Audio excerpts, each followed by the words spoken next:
Kali ini kita mengkaji pertanyaan saudara kita yang menanyakan di WA saya lewat voice-nya. Marilah kita dengar pertanyaan dari sahabat kita. Assalamualaikum Pak Ustadz, saya Lili dari Madiun mau tanya, sebenarnya hakikatnya sholat itu apa?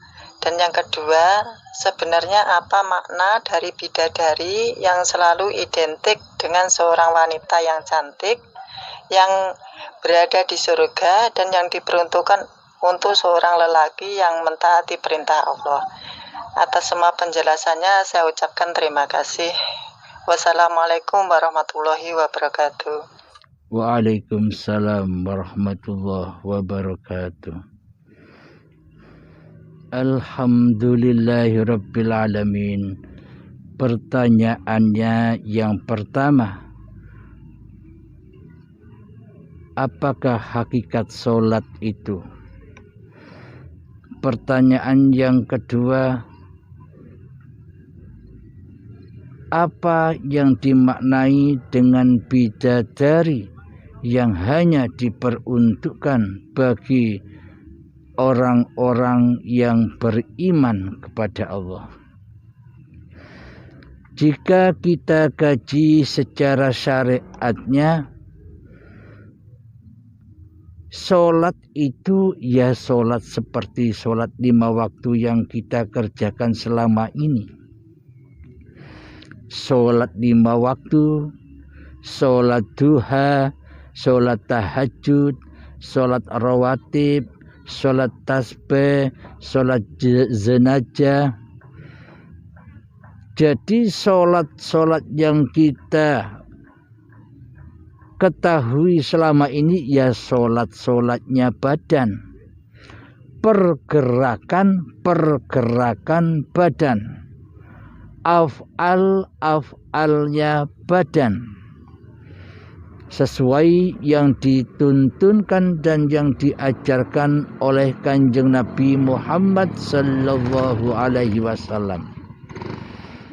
Akan tetapi selama ini kita hanyalah mencontoh gerak-geriknya atau syariat-syariatnya badan-badan saja, dohir saja, syariat-syariat saja. Selama ini kita luput memandang atau selama ini kita luput mencontoh bagaimanakah keadaan hati Kanjeng Nabi Muhammad sallallahu alaihi wasallam ketika melaksanakan semua syariat-syariat itu. Jadi yang kita contoh selama ini hanyalah casing saja. Kita luput mencontoh bagaimana keadaan hati kita selama ini di dalam menjalankan sholat-sholat yang kita lakukan dan ibadah-ibadah yang kita lakukan. Yang ternyata selama ini kita tidak beriman kepada Allah di atas sholat-sholat yang kita kerjakan. Ternyata selama ini kita tidak beriman kepada Allah di atas segala aktivitas ibadah-ibadah yang kita lakukan selama ini.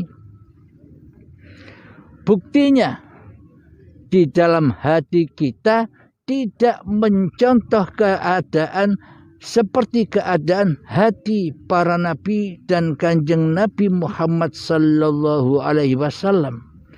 Yang tentunya di dalam hatinya hanya mentauhidkan Allah sebagai Tuhannya dan sebagai pencipta serta sebagai penguasa atas diri manusianya, daripada mentauhidkan diri manusianya sendiri di hati kita selama ini.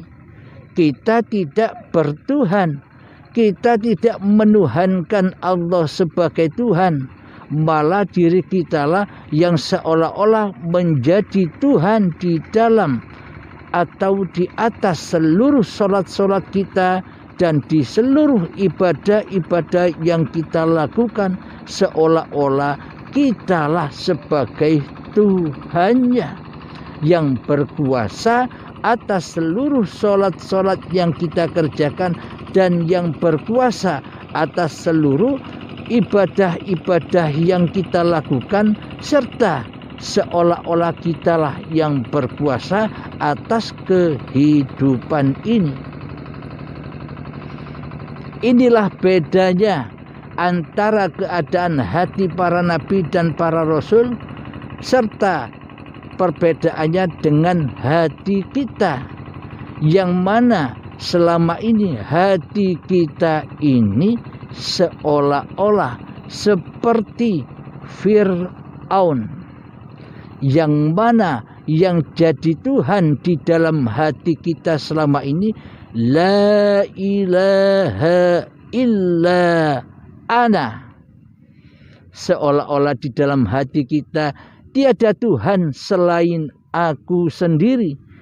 Akulah yang bisa sholat, akulah yang bisa ibadah, akulah yang bisa bekerja, akulah yang bisa duduk, akulah yang bisa berdiri, akulah yang bisa mandi, akulah yang bisa bersepeda, akulah yang bisa sholat, ibadah, akulah yang bisa, dan macam-macam. Semua diakui di dalam hati kita bahwa kitalah sebagai satu-satunya Tuhan yang bisa beraktivitas atas diri kita sendiri selama ini. Jadi selama ini, selama di hati kita yang menjadi Tuhan adalah hawa nafsu kita sendiri, dengan tanda bukti bahwa di dalam hati kita selalu linafsi, selalu mentuhani diri kita sendiri di atas apa yang kita lakukan. Itulah yang dimaksud hati yang tidak beriman kepada Allah, hati yang tidak bertuhankan Allah seperti Fir'aun. Jadi di dunia ini hanya ada dua tanda iman kepada Allah, seperti imannya para nabi dan para rasul, serta iman yang dibawa oleh Kanjeng Nabi Muhammad, yang mana di hati selalu mentauhidkan Allah daripada mentauhidkan diri manusianya di hatinya. Dan yang kedua golongan Fir'aun, yang mana di dalam hatinya Allahnya gaib, Allahnya tiada, yang ada hanyalah dirinya sendiri sebagai Tuhan yang mentuhani seluruh aktivitas-aktivitas kehidupannya. Inilah golongan Fir'aun itu, yang mana tidak bertuhan selain kepada dirinya sendiri, seolah-olah semua kegiatan ini, kegiatan kehidupan ini, dialah yang merasa melakukannya. Pertanyaan tadi, apakah hakikat sholat itu? Hakikat sholat itu adalah aqimis sholat lidzikri. Dirikan sholat demi mengingat aku, kata Allah. Jadi maknanya sholat itu menurut hakikatnya ingatnya hamba kepada Tuhannya. Jadi bila hamba tidak tahu Tuhannya, bila hamba tidak mengenal Tuhannya, bagaimana mungkin hamba bisa ingat kepada Tuhannya? Bila hambanya tidak bermakrifat kepada Tuhannya, bagaimana mungkin manusia bisa ingat Tuhannya? Jadi selama ini kita hanyalah mengingat-ingat namanya saja, tidak mengingat siapa pemilik nama Allah itu. Karena selama ini kita lebih cinta mengingat diri kita sendiri daripada mengingat Allah sebagai Tuhan pencipta diri manusia kita. Karena selama ini makrifat kita bukan kepada Allah. Akan tetapi selama ini makrifat kita hanyalah kepada hawa nafsu kita sendiri yang merasa sudah mengenal Allah. Makanya di dalam hati kita selama ini Allah gaib, Allah tak ada, Allah tidak nyata. Maka dari itulah bagaimana mungkin kita bisa sholat kepada Allah bila Allahnya gaib? Bagaimana mungkin kita bisa beribadah kepada Allah bila Allahnya tidak nyata? Berarti tidak ada Tuhan yang disembah di hati kita selama ini kecuali menyembah hawa nafsu kita sendiri. Buktinya kita hanya ingat di dalam hati kita bahwa diri kitalah yang bisa sholat. Sehingga di dalamnya kita keluar dari sholat kita. Kita keluar dengan kroni-kroni dan sekutu-sekutunya iblis dan setan untuk ngobrol-ngobrol tentang babakan cinta dunia, cinta urusan dunia. Sehingga iblis dan setan membisikkan di dalam hati kita ketika kita sedang sholat, ayo bro, cepat, jangan lama-lama sholatnya. Dunia menanti kita. Dunia itulah Tuhan kita. Hati kita selalu dibisiki demikian oleh iblis dan setan. Karena di dalam sholat itu sendiri selama ini kita tidak menyembah Allah di dalamnya. Yang kita sembah, yang kita ingat di dalam sholat hanyalah dunia, hanyalah yang fana. Apakah demikian yang dinamakan sholat? Tentunya itu bukan sholat di sisi Allah, tapi maksiat kepada Allah. Meskipun kelihatannya gambarnya sholat, tapi hatinya maksiat, hatinya kufur, hatinya ingkar, hatinya mensekutukan Allah dengan makhluk. Jadi ibadah sholat yang selama ini kita lakukan itu bukan namanya sholat di sisi Allah, akan tetapi maksiat, karena hati kita selalu maksiat, mensekutukan Allah dengan diri kita dan mensekutukan Allah dengan dunia di hati kita. Ketika kita sholat, kita menghadap selain Allah. Kita tidak menyembah Allah di dalamnya, kecuali menyembah dunia yang kita ingati di dalamnya, kecuali menyembah cita-cita yang selama ini kita cita-citakan, kecuali menyembah pengharapan yang selama ini kita harap-harapkan di hati kita. Allahnya gaib. Apakah demikian yang dikatakan menyembah? Apakah demikian yang dikatakan sholat selama ini? Kan bukan. Bagi hamba-hamba yang masih buta akan Tuhannya, ya terasa seolah-olah dirinya sudah sholat. Karena yang disembah di dalam hatinya sebenarnya bukan Allah, tapi hawa nafsunya lah yang dituhankan selama ini. Hawa nafsunya lah yang merasa dirinya bisa sholat. Hawa nafsunya lah yang selama ini merasa dirinya bisa ibadah. Hawa nafsunya lah yang selama ini merasa dirinya yang hidup, yang bisa ngapa-ngapain, yang berkuasa untuk apa-apa. Ini tidak sesuai dengan doa iftitah yang selama ini kita baca di awal kita masuk di dalam sholat. Yakni inna sholati wa nusuki wa mahyaya wa mamati lillahi rabbil alamin. Sesungguhnya sholatku, sesungguhnya ibadahku, dan sesungguhnya hidup dan matiku adalah milik Allah, penguasa seluruh alam. Nah, di dalam sholat kita kan sholat ini kan bukan milik Allah. Ibadah ini kan bukan milik Allah. Hidup ini kan bukan milik Allah selama ini. Kitalah sebagai pemiliknya di dalamnya. Aplikasi di dalam hati kita bahwa ini sholatku, bahwa ini ibadahku, bahwa ini hidupku. Nah, berarti yang jadi Allah selama ini di dalam hati kita adalah diri kita sendiri. Kita mensekutukan Allah dengan diri kita, berarti kita masih kufur, berarti kita masih ateis, berarti kita belum bertuhankan Allah pencipta diri kita, melainkan kita menyembah diri kita sendiri. Apakah itu dikatakan sholat? Apakah Allah menerima ibadah orang yang mensekutukan dirinya?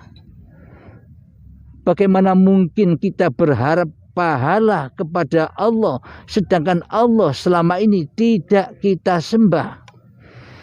Bagaimana mungkin kita berharap surga kepada Allah, sementara selama ini kita tidak menyembah Allah, kita tidak mengabdi kepada Allah di dalam hati kita, melainkan kita mengabdi kepada hawa nafsu syaitan kita sendiri selama ini. Tentunya semua itu bukanlah dianggap ibadah dan sholat di sisi Allah. Itu kemaksiatan, itu kejahiliaan hati, yang mana hamba menduduki sifat-sifat Tuhannya, di mana hamba menduduki posisi-posisi Allah di hatinya, sementara Allah tidak ada kewujudannya sama sekali di hati kita, sementara Allah tidak ada kehidupannya sama sekali di hati kita, sehingga Allah tidak ada kekuasaannya sama sekali di hati kita selama ini. Bagaimana kita mungkin dikatakan kita sudah menyembah Allah, sementara kita tidak percaya bahwa Allah itu ada di hati kita? Kita kan seolah-olah percaya dengan angan-angan kita bahwa Allah itu wujud, bahwa Allah itu ada, seolah-olah saja. Kata iblis di dalam hati kita, percaya saja. Bilangkan saja bahwa kamu percaya pada Allah itu ada. Kamu percaya bahwa Allah itu maha kuasa. Akan tetapi sesungguhnya Allah itu gaib. Yang ada itu loh dirimu sendiri. Yang jadi Tuhan itu loh dirimu sendiri. Dirimu yang hidup, dirimu yang wujud, dirimu yang berkuasa, dirimu yang bisa sholat, dirimu yang bisa ibadah, dirimu yang bisa bekerja, dirimu yang bisa duduk, dirimu yang bisa berdiri, dirimu yang bisa mandi, dirimu yang bisa merokok, dirimu yang bisa memasak di dapur. Semuanya itu engkaulah yang mentuhani di dalamnya. Tidak ada urusan dengan Allah sama sekali. Wong Allah gaib kok. Katanya iblis demikian. Karena selama ini kita hanya mengikuti iblis atau setan yang terkutuk daripada mengikuti tuntunan Allah di dalam Al-Quran. Ini babakan hati. Babakan hati. Babakan laku dan kondisi hati, bukan babakan raga, bukan babakan syariat. Karena bila hati ini belum beriman kepada Allah, masih kufur, tentunya seluruh amal yang diperbuatnya, amalia syariat semua yang dikerjakannya pasti menuju kekufuran. Bukan dikatakan ibadah, bukan dikatakan sholat, pergerakan badannya berimam kepada hawa nafsunya, ya bukan ibadah itu, tapi maksiat. Jadi hakikat sholat yang sebenarnya itu ada di dalam hati kita. Aqimis sholat li dzikri. Dirikan sholat itu demi mengingat aku. Jadi bukan mengerjakan sholat. Kalau mengerjakan sholat itu ya seperti selama ini kita pura-pura sholat tapi hati kita maksiat. Itu mengerjakan sholat. Maksudnya dirikan sholat demi mengingat aku. Dirikanlah, nyatakanlah Allahnya sebagai Tuhan penguasa diri manusiamu di segenap tingkah lakumu, di segenap aktivitasmu sehari-hari. Jadi nyatakan bahwa hidup ini Allah, bukan hidup manusiamu. Bila demikian sudah nyata bahwa hidup ini Allah, pasti Allah lah yang berkuasa atas seluruh segenap amal-amal badan-badan ini. Allah lah yang mengafalkan. Allah lah yang mengafalkan bangun tidurnya badan. Allah lah yang mengafalkan berdiri dan berjalannya badan. Allah lah yang mengafalkan badan bisa mandi. Allah lah yang mengafalkan badan bisa bajuan. Allah lah yang mengafalkan badan bisa sholat. Allah lah yang mengafalkan badan bisa beribadah. Allah lah yang mengafalkan badan bisa bekerja dan seluruh aktivitas kehidupan sejak bangun tidur hingga tidur lagi, semuanya diafali oleh Allah, semuanya disyariatullahkan. Jadi syariat itu bukan syariatun nas. Semua syariat itu sejak bangun tidur sampai tidur lagi, semuanya adalah syariatullah. Allah lah yang menggelar seluruh manusia. Buktinya Muhammad, bukan kamu yang melempar ketika kamu melempar, tapi akulah yang melempar. Muhammad, bukan kamu yang memanah ketika engkau memanah, akan tetapi akulah yang memanah. Inilah bukti kondisi-kondisi hati para nabi dan para rasul serta Kanjeng Nabi Muhammad sallallahu alaihi wasallam, yang mana di hatinya selalu lillahi ta'ala, di mana selalu di hatinya mentauhidkan Allah daripada mentauhidkan Muhammadnya, mengesakan Allah daripada mengesakan diri Muhammadnya di hatinya. Itulah yang dimaksud hakikat sholat. Jadi itulah yang dimaksud sholat, mengingat Allah, berzikir kepada Allah. Bukan manusianya yang bisa ingat, bukan manusianya yang bisa berzikir. Allah lah yang bisa mengingat diri zatnya sendiri. Allah lah yang maha berzikir atas zatnya sendiri. Jadi bukan manusianya yang berzikir, bukan manusianya yang sholat, bukan manusianya yang ibadah, bukan manusianya yang beraktivitas, yang beribadah, yang beraktivitas atas segala manusia yang dikerjakannya, semuanya diaktivitasi, semuanya didalangi oleh hayatullah, didalangi oleh hidup yang menghidupi badan-badan manusia. Jadi dalangnya bukan badan, mas bro.